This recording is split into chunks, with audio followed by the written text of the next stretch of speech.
मोदी को चोर कहना ओबीसी का अपमान कैसे हो गया, पूछता है भारत। दिलीप मंडल ने एक ट्वीट किया है, लेकिन उससे पहले मैं बता दूं, पिछले 2 हफ्ते से नेशनल टीवी चैनल्स क्या दिखा रहे हैं? राहुल गांधी वर्सेस नरेंद्र मोदी। राहुल गांधी और कांग्रेस पार्टी ने ओबीसी समाज का अपमान कर दिया, क्योंकि मोदी टाइटल को लेके राहुल गांधी ने संसद में सवाल पूछ लिया तो उनकी सदस्यता रद्द हो गई। भारतीय जनता पार्टी के नेता, अभिनेता, प्रवक्ताओं का कहना है कि राहुल गांधी ने और कांग्रेस पार्टी ने ओबीसी समाज का अपमान किया है। मोदी चोर है, इसको टारगेट करते हुए कांग्रेस पर निशाना साध रहे भारतीय जनता पार्टी और कह रही है ये पूरे ओबीसी समाज का अपमान हुआ है। ओबीसी समाज को फिर से भटकाने की साजिश हो रही है, क्योंकि 24 का इलेक्शन नजदीक आ रहा है। पहले अयोध्या मंदिर लेकर आए, फिर काशी कॉरिडोर लेकर आए और फिर 5 किलो राशन लेके आए, फिर 15 लाख रुपए अकाउंट में देने का वादा किया, चप्पल पहनने वाले को हवाई जहाज चढ़ाने का सपना दिखाकर जनाब सत्ता में आए थे। लेकिन अब वो ओबीसी के हितैषी बनते हुए नजर आ रहे हैं। लगातार भारतीय जनता पार्टी के नेता भाषणों में कह रहे हैं कि कांग्रेस पार्टी ने ओबीसी समाज का अपमान किया है। कि ओबीसी समाज का अपमान कैसे हो गया? अगर मोदी को चोर कहना है तो सिर्फ ओबीसी समाज को क्यों टारगेट कर रही है भारतीय जनता पार्टी? कि मोदी को चोर कहना ओबीसी का अपमान कैसे हो गया, पूछता है समस्त ओबीसी समाज।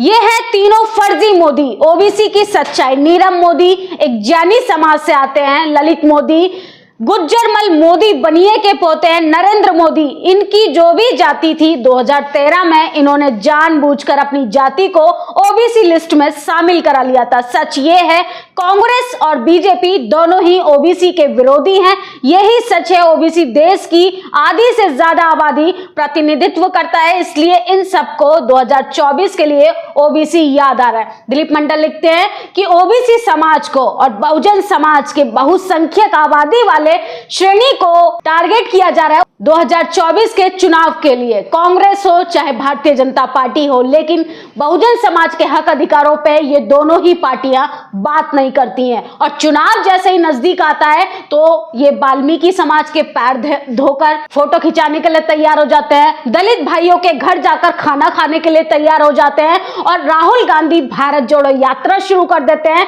लेकिन राहुल गांधी को जरा ये अब सोचना चाहिए कि उनके साथ कोई भी न जाति के आधार पे न धर्म के आधार पे लोग समर्थन में जुट रहे हैं, क्योंकि उन्होंने वो काम ही नहीं किया। कांग्रेस पार्टी ने लगातार ब्राह्मणों के वर्चस्व को आगे रखा और बहुजन समाज को दरकिनार कर दिया। सोचिए, बहुजन समाज के लोगों को सोचना पड़ेगा, बहुजन समाज के विपक्षी नेताओं को सोचना पड़ेगा कि ये यहाँ पर कांग्रेस पार्टी की बात करें चाहे भारतीय जनता पार्टी की, इन्होंने बहुजन समाज को हक अधिकारों के नाम पर दरकिनार कर दिया। लेकिन जैसे ही 24 का चुनाव नजदीक आता नजर आ रहा है, भारतीय जनता पार्टी ओबीसी का अपमान कहकर उनको टारगेट कर रही है और चुनावी मुद्दा बना रही है। लेकिन कांग्रेस पार्टी हो चाहे भारतीय जनता पार्टी, इनकी बातों में नहीं आना चाहिए बहुजन समाज के लोगों को, ना ही विपक्षी नेताओं को। यह सोचना चाहिए कांग्रेस बीजेपी के शासित राज्यों में बहुजन समाज की स्थिति क्या है। आज भी घोड़ी चढ़ने पर रोका जाता है, आज भी मूछ रखने पे मार दिया जाता है। राजस्थान में कांग्रेस पार्टी की सरकार है और आज भी आजादी के 75वां महोत्सव मनाते हैं हम और लोगों को जाति के आधार पे हत्याएं कर दी जाती हैं। सोचिए, सहारनपुर में 2 शेड्यूल कास्ट के बच्चों को मार दिया जाता है क्योंकि गो तस्करी का मामला होता है। सिर्फ शक के दायरे में रह के लोगों को टारगेट किया जाता है, जाति के आधार पे उत्पीड़न किए जाते हैं। लेकिन ना कांग्रेस पार्टी संज्ञान लेती है, ना ही भारतीय जनता पार्टी संज्ञान लेती है। लेकिन जैसे ही चुनाव नजदीक आता है, कोई दलित के यहाँ खाना खाता है, कोई दलित के पैर धोकर फोटो खिंचाता है और कोई एससी का ओबीसी का अपमान हुआ यह कहकर वोट बटोरने की कोशिश करता है। लेकिन बीएसपी सुप्रीमो मायावती का इसी पे ट्वीट आता है और तंज करती हैं वो कि बहुजन समाज के लिए ना ही कांग्रेस पार्टी ज्यादा सोचती है और ना ही भारतीय जनता पार्टी। इसलिए बहुजन समाज को सचेत रहने की जरूरत है।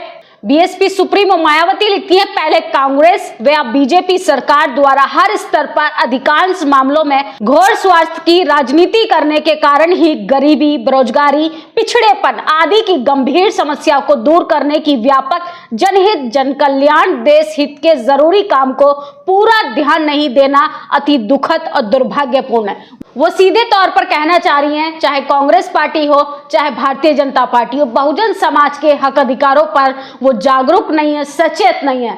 तो आज बहुजन समाज की जो स्थिति है, गरीबी, लाचारी, बेबसी, भुखमरी, भ्रष्टाचार, इन सब का जो शिकार होता है सिर्फ बहुजन समाज होता है, ST SC माइनॉरिटी समाज होता है। और अब भारतीय जनता पार्टी को याद आ रहा है ओबीसी समाज, वही ओबीसी समाज जिसको 2014 में मंदिर के मुद्दे में उलझाया, घंटा घंटी बजवाया और 15 लाख देने का वादा किया। लेकिन अब बहुजन समाज जागरूक हो गया। अगर ओबीसी समाज की वाकई में हितैषी है भारतीय जनता पार्टी, तो जातीय जनगणना से शुरुआत करनी चाहिए, क्योंकि 2024 में चुनाव बेहद ज्यादा जरूरी है। मोदी सरकार को सत्ता में आना है। राहुल गांधी भी मैदान में उतरे थे, लेकिन उनकी सदस्यता रद्द हो गई है।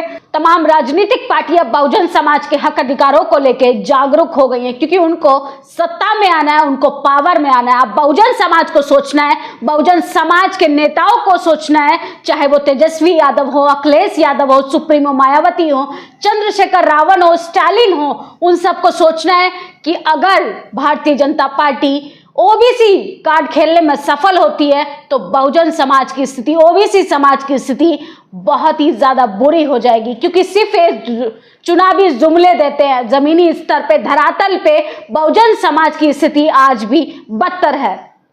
जानवरों से भी ज्यादा बदतर स्थिति में जी रहा है हमारा बहुजन समाज। सिर्फ हक अधिकारों की बात करने से उस समाज की प्रगति नहीं होती जब तक कि उसको धरातल पे इम्प्लीमेंट ना किया जाए। तो कांग्रेस पार्टी हो चाहे भारतीय जनता पार्टी, लेकिन बहुजन समाज को इन दोनों ही पार्टियों से बचना चाहिए और अपने किसी समाज के जागरूक नेता को, जो न्याय प्रिय हो, जो संविधान की बात करता हो, हमें बहुजन समाज का नेता नहीं, बहुजन समाज की बात करने वाला, बहुजन समाज के हक अधिकारों की बात करने वाला नेता चाहिए। और समाज को तय करना इस देश के ST SC माइनॉरिटी और बहुसंख्यक समाज ओबीसी समाज को सोचना है कि भारतीय जनता पार्टी लगातार ओबीसी समाज को जो टारगेट कर रही है, ओबीसी समाज को अब जागरूक होना है। 2024 में चुनाव जिस तरीके से नजदीक आ रहा है, उनके हक अधिकारों का हनन हो रहा है, तो आपको सबसे पहले, चाहे कांग्रेस पार्टी हो चाहे भारतीय जनता पार्टी हो, सबसे पहले अपने हक अधिकारों की बात करना है। चाहे भारतीय जनता पार्टी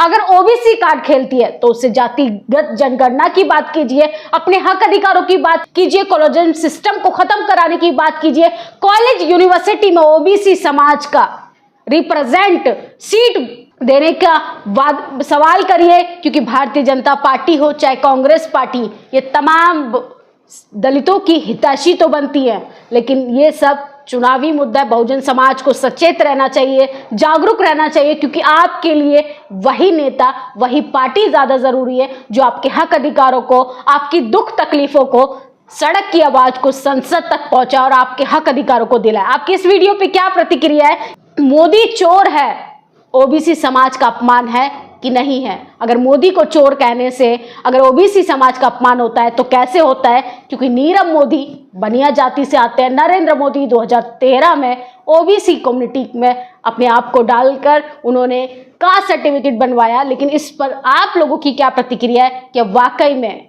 अगर एक मोदी को या कुछ चुनिंदा मोदी को चोर कहने से ओबीसी समाज का अपमान होता है, तो समझ जाइए ओबीसी समाज को सिर्फ राजनीतिक मुद्दा बनाया जा रहा है। शुक्रिया। नेशनल दस्तक की आपसे गुजारिश है कि अगर इसको बचाना चाहते हैं तो नेशनल दस्तक को सब्सक्राइब करने के लिए रेड कलर के सब्सक्राइब बटन को दबाएं, फिर बेल आइकन की घंटी दबाएं। नेशनल दस्तक को बचाने के लिए बहुत जरूरी है कि हर खबर को शेयर करें, लाइक करें, कमेंट जरूर करें।